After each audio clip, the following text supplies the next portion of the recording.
The 100 Bushel Corn Club is a program open for all farmers in McLean County. In our age today of genetically modified crops, we now have year to year just unimaginable yields, right? They're the norm. I'm Bob Bradley, a volunteer with the McLean County Museum of History. This is Bill Kemp, librarian, McLean County Museum of History. It wasn't really all that long ago, the middle of the 20th century, the decade after World War II, when 100 bushels an acre, when we're talking about a corn crop, was a noteworthy achievement. It doesn't matter what present corn yields are now, all farmers are urged to join the club. The very influential McLean County farm advisor, Eugene Mossbacker, organizes the McLean County 100 Bushel Corn Club in the early 1950s. The 100 Bushel Corn Club is a sound land use program involving adoption of good crop rotation, application of plant food according to soil testing, necessary drainage, selection of the right kind of seed, proper cultivation, good weed control, and careful harvesting. The idea here, right, is to generate excitement, make sure that members that join this club are testing in the field, right, and reporting back to fellow members and to Mossbacker what works and what does not work. Recently, I have had some questions asking whether the club was for those people who are interested in applying large amounts of fertilizers. The post-World War II boom in fertilizers, and we're talking about nitrogen and phosphate and potash, would soon usher in an era of increasing yields. You do not need to apply a lot of expensive plant food. Mossbacker is certainly one of the more influential figures when it came to McLean County agriculture in the 20th century. He's the county farm advisor from 1947 all the way up to 1983. He spans a significant, important period in Corn Belt farming.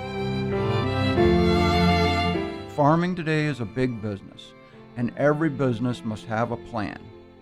In order to grow 100 bushels of corn, a plan must be put into effect to control erosion and improve soil fertility. Members had to keep detailed records, had to include their field maps, had to include soil treatment reports so they could determine what they could do better. These are all sound farming practices and are all necessary in order to grow 100 bushels of corn per acre. It's just an old girl dressed in some new clothes. And meetings for members of the 100 Bushel Corn Club would be held before planting, during the growing season, and of course, after harvest. Few farmers will grow 100 bushels of corn per acre the first year, and maybe not for several years. This is the post-World War II era when munitions factories are being converted into peacetime manufacturing facilities, a lot of them for the manufacturing of fertilizers. Nitrogen, after all, is a key component in high explosives. To his credit, though, Mossbacker, though certainly a man of his time, stressed soil fertility, asking farmers, are you getting back what you are taking out?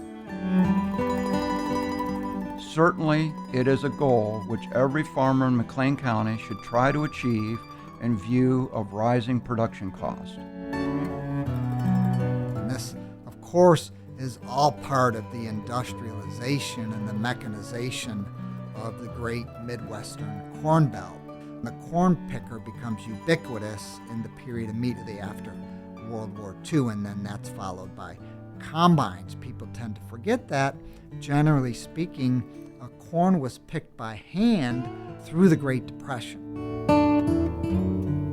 During this same period, you also have farmers in the area using so-called miracle pesticides, DDT, to fight the destructive corn borer. Basic objectives of the club are to increase interest in better corn yields, to learn methods of achieving high production, and to keep abreast of the latest findings in good crop management. He was a big proponent, for example, of legumes, right? So clover, right, to fix nutrients into the soil. He embraced modern agriculture but recognized nature's complexity, and he would say, quote, slapping on fertilizer is not enough to ensure good yields. By the late 1950s, the club is inactive, and why is that? Because the average corn yield in the county is inching ever upward. And then in 1962, the average corn yield in McLean County reaches 100 bushels for the first time in the county's history. It is an educational program and not a contest. Such an achievement today seems rather quaint in the expectation today that the average county yield will be well north of 200 bushels.